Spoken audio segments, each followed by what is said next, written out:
Faltavam 5 horas para a decolagem. O DC-8 da Pan-Air esperava no pátio do galeão carregado para Frankfurt, quando o telegrama chegou.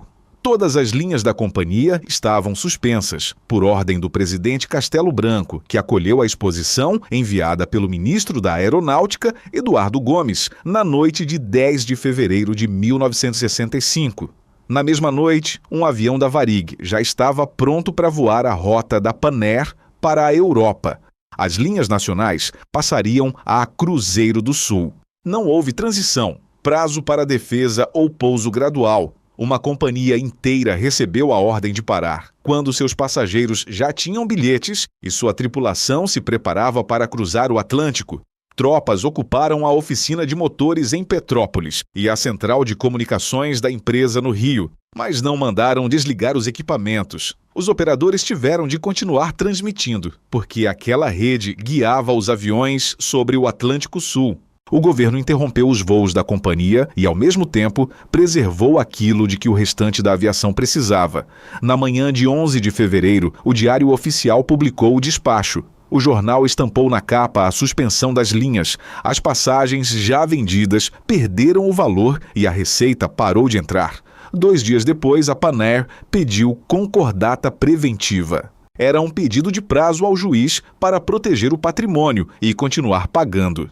Na segunda-feira seguinte, o juiz Mário Rebelo de Mendonça Filho negou o pedido e decretou a falência. Nenhum credor havia solicitado a quebra. A falta das linhas foi usada como prova de que a companhia não poderia pagar. As mesmas linhas que o governo retirara 5 dias antes. O motivo oficial era uma situação financeira irrecuperável. 30 anos depois, quando a falência foi levantada, ainda havia cerca de 10 milhões em caixa. Os credores tinham sido pagos, os trabalhadores, em dobro em 2 anos. A asa verde e amarela saiu do céu numa noite. A prova de que a decisão causou a queda, essa ficou. Você chegou a voar na Pan-Air ou conheceu alguém que voou? Para muita gente, aquela asa ainda significava distância vencida. Em 1965, a Pan-Air era a maior companhia aérea de passageiros do país e uma das maiores empresas privadas brasileiras. O grupo Simonsen reunia 40 companhias em 53 países. A Pan-Air ligava o Brasil à Europa e à África, alcançava 43 localidades amazônicas e sustentava cerca de 5.000 empregos.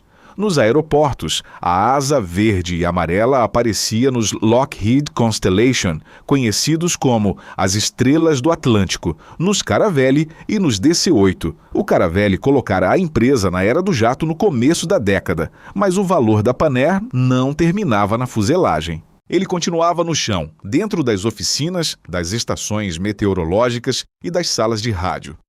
Em Petrópolis, a Selma revisava motores aeronáuticos.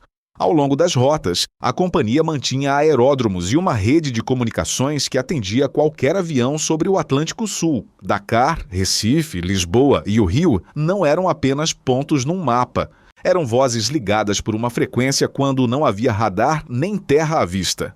Essa estrutura vinha de uma história iniciada em 22 de outubro de 1929, quando a empresa ainda se chamava NYRBA do Brasil e usava o hidroavião Sikorsky S-38, apelidado de tamanco voador. Em 35 anos, a pequena operação costeira virou uma ligação entre continentes. A Pan-Air alcançava a Europa, a África e o Oriente Médio, enquanto seus aviões costuravam 43 localidades amazônicas a centros que, por terra, pareciam pertencer a outro país. O passageiro via o jato. Quem trabalhava ali via tudo o que precisava funcionar antes que as rodas deixassem o chão. A mensagem de posição tinha de chegar. A previsão do tempo precisava atravessar a rede.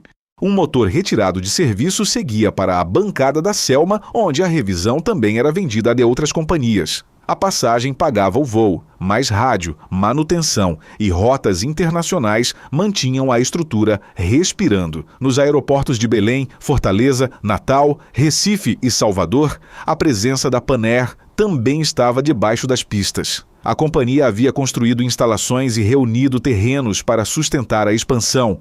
No mapa eram escalas. Para o funcionário que abria uma estação ao amanhecer, Eram depósitos, antenas, oficinas, registros meteorológicos e peças que precisavam chegar antes do próximo avião. O operador de rádio sabia reconhecer cada estação pelo ritmo do código Morse. Sabia separar uma resposta de Dakar da interferência e perceber a queda de um sinal antes que o aparelho acusasse. Confirmava posição, tempo e rota enquanto o avião avançava sobre água escura. Essa precisão vinha de anos de turno, não cabia inteira num manual. A empresa também tinha receita internacional em moeda forte, serviços de manutenção e uma estrutura física acumulada desde 1929. Era patrimônio feito de hangares, oficinas, terrenos, equipamentos e gente treinada. Ainda assim, havia uma fragilidade. Os contratos de concessão não tinham sido renovados, e desde o fim de 1963 as companhias operavam com autorizações precárias. A Panair tinha ativos, tinha rotas, tinha ofícios raros, mas dependia de uma assinatura para continuar voando. O que ainda falta saber é o que o governo tinha contra uma empresa que pagava em dia. Castelo Branco governava havia menos de um ano. O golpe de 1964 derrubara João Goulart, abrira inquéritos, caçara mandatos e colocara sob suspeita empresários ligados aos governos anteriores. Mário Wallace Simonsen e Celso da Rocha Miranda estavam nesse terreno. Simonsen mantinha relações com Jango. Rocha Miranda participara da campanha de Juscelino Kubitschek. A TV Excelsior, de Simonsen, não aderira à cobertura favorável ao golpe. Do outro lado estava Eduardo Gomes, ministro da Aeronáutica, e um projeto de concentração das linhas internacionais numa empresa de bandeira. A Varig, dirigida por Rubem Berta, disputava havia anos as rotas europeias da Panair. A Cruzeiro do Sul, comandada por Bento Ribeiro Dantas, disputava o mercado doméstico. Depois do despacho, cada uma recebeu uma parte. Os donos da Panair eram politicamente vulneráveis, os concorrentes estavam preparados e o governo tinha uma ferramenta jurídica pronta. Em vez de abrir um processo de cassação, com defesa e prazo, suspendeu autorizações que já eram precárias. A palavra parecia temporária. O efeito foi definitivo. Não era preciso desmontar os aviões. Não era preciso fechar as oficinas. Bastava retirar da companhia o direito de vender o próximo voo. O contexto econômico oferecia a justificativa. A desvalorização encarecera dívidas em dólar. O crédito estava mais apertado. Subvenções internas tinham sido cortadas e a empresa atravessara greve de pilotos e uma comissão parlamentar de inquérito. Havia pressão de caixa, mas pressão de caixa não é falência. Nenhum título estava protestado. Os salários estavam em dia. O patrimônio superava as dívidas. Agora volte a asa verde e amarela, e ao juiz que tinha o futuro dela na mesa. O primeiro aviso apareceu no comportamento do próprio governo. Se a Panair fosse apenas uma estrutura imprestável, a Selma e a central de comunicações poderiam ter sido fechadas junto com os voos. Ocorreu o contrário. As tropas ocuparam as instalações e exigiram que o trabalho continuasse. Os motores ainda precisavam de revisão. Os aviões ainda precisavam ouvir a frequência. O segundo aviso chegou à 6ª Vara Cível. Em 12 de fevereiro, a Panair apresentou o pedido de concordata preventiva com uma defesa simples. Nenhum título protestado, salários em dia e patrimônio superior às dívidas. A companhia não pedia o perdão do passivo, pedia tempo para pagá-lo sem destruir os bens que garantiam o pagamento. O Supremo estava em recesso, a porta urgente era a concordata, e ela foi julgada no primeiro dia útil. A Comissão Nacional da Verdade registrou que Eduardo Gomes visitou o juiz no dia do pedido. Não há ata desse encontro. Há o registro institucional da visita e há a sentença dada 3 dias depois. O Banco do Brasil, nomeado síndico, produziu o laudo que acusava dolo e má gestão. A Curadoria de Massas Falidas concluiu em 1967 que não havia dolo. O documento usado contra a companhia foi declarado falso. Fragoso Pires, economista ligado ao estudo que amparou as acusações, teria desmentido depois o próprio texto. Essa parte chegou por relato memorialista, não por decisão judicial. A exposição interna que sustentou a suspensão não está nos arquivos públicos digitais abertos. O despacho publicado está. Ele registra o ato e a justificativa financeira, mas não transforma uma visita em ordem ao juiz, nem demonstra intenção pessoal de Castelo Branco. O que se encadeou depois está nas datas. O aviso estava nos autos. O laudo que o negava era falso. A audiência já tinha dono. A sequência começou na noite de 10 de fevereiro. O telegrama suspendeu as linhas 5 horas antes do voo para Frankfurt. Sem decolagem, não havia passagem nova, frete, conexão, nem receita do dia seguinte. Os custos, porém, permaneceram: folha, manutenção, aluguel, dívida em moeda estrangeira e atendimento aos passageiros. Em 11 de fevereiro, a ordem tornou-se pública. A Varig assumiu as rotas internacionais e a Cruzeiro do Sul recebeu as nacionais. A Panair perdeu de uma vez tanto o faturamento quanto a possibilidade de demonstrar que poderia recuperá-lo. Seus ativos continuavam existindo, mas já não podiam produzir a receita para a qual tinham sido montados. Em 12 de fevereiro veio a concordata. Em 15 de fevereiro, a sentença fechou a porta. O raciocínio formava um círculo. Sem linhas, a Panair não poderia pagar. Como não poderia pagar, não merecia prazo. Só que a falta das linhas não era uma doença anterior. Era o resultado do despacho. Essa diferença cabe em 2 relógios. No primeiro, o da operação, 5 horas separavam o telegrama da decolagem para Frankfurt. Nesse intervalo, a empresa não conseguiria substituir a autorização, reorganizar a malha, nem levar a questão a uma instância aberta. No segundo, o da Justiça, passaram apenas 5 dias entre a suspensão e a falência. O faturamento foi interrompido antes que o patrimônio pudesse ser usado para defender a companhia. Os bens, afinal, não desapareceram quando o telegrama chegou. Os aviões continuaram no pátio. A oficina continuou capaz de revisar motores. A central continuou guiando o tráfego. Os terrenos, hangares e equipamentos mantiveram valor. O que desapareceu foi a permissão para transformar essa estrutura em passagem, frete e receita. Por isso, a ordem administrativa atingiu o caixa antes de qualquer venda judicial. Ela separou os ativos da atividade que lhes dava rendimento. Não foi um credor que puxou o primeiro dominó.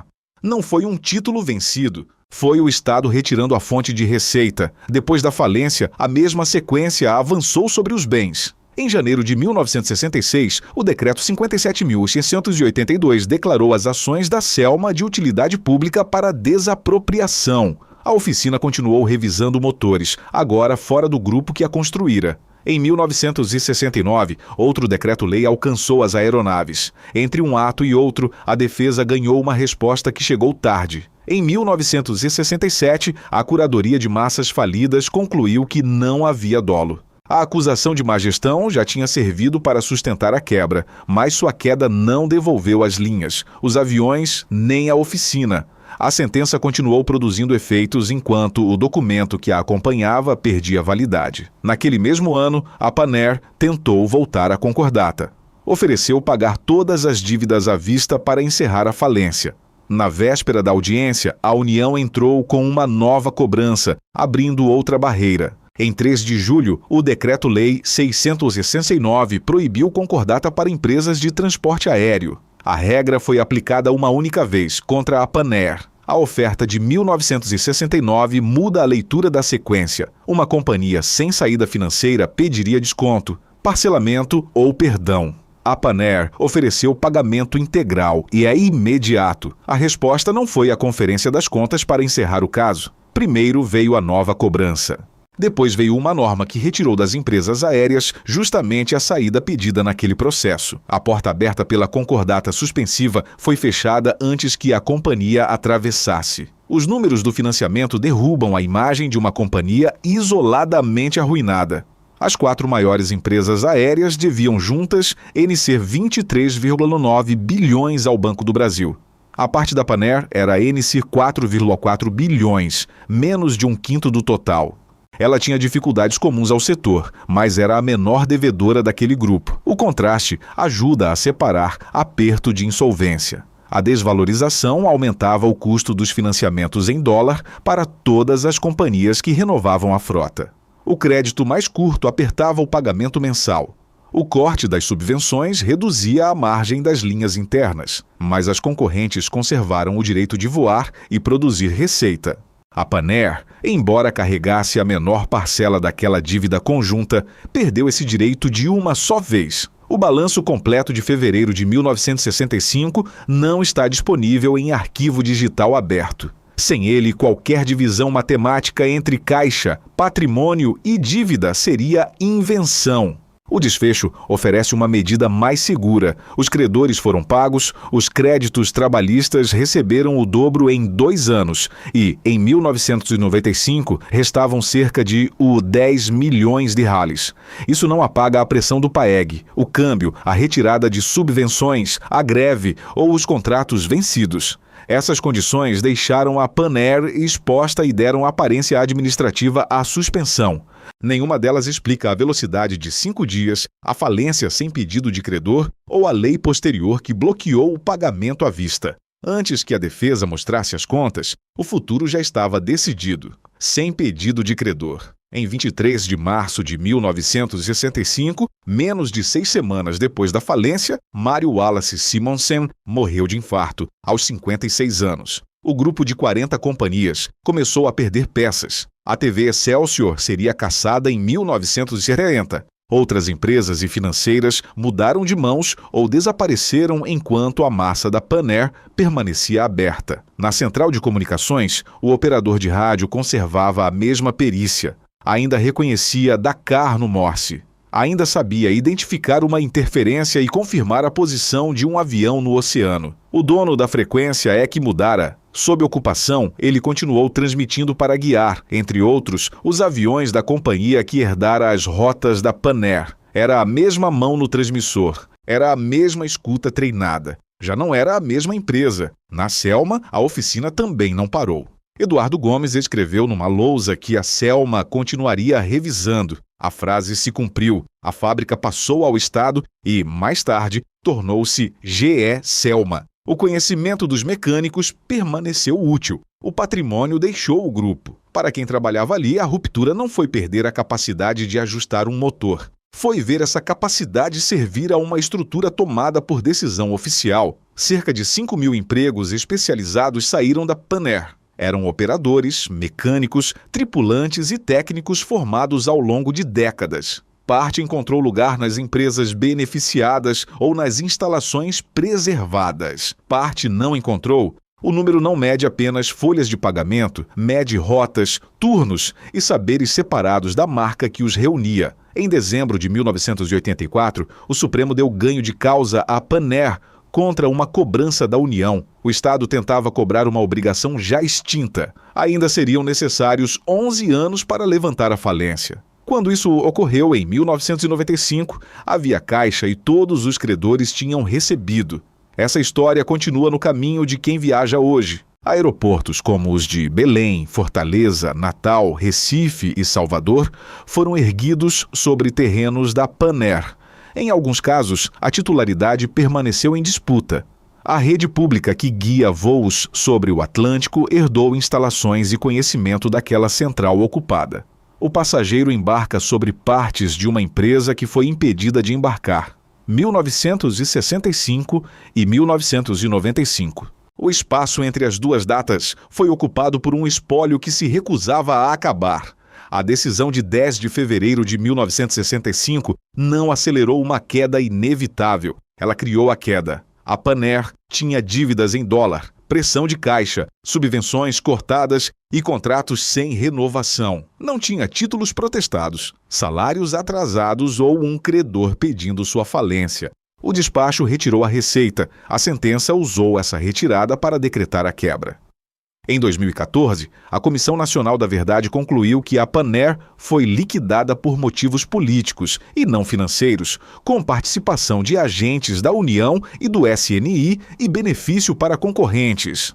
Em 2023, a Comissão de Anistia reconheceu a perseguição política a Celso da Rocha Miranda, concedeu anistia depois de sua morte e apresentou o pedido oficial de desculpas do Estado. Castelo Branco assinou o despacho. Eduardo Gomes levou a exposição ao presidente, visitou o juiz segundo o registro da Comissão da Verdade e manteve a Selma trabalhando.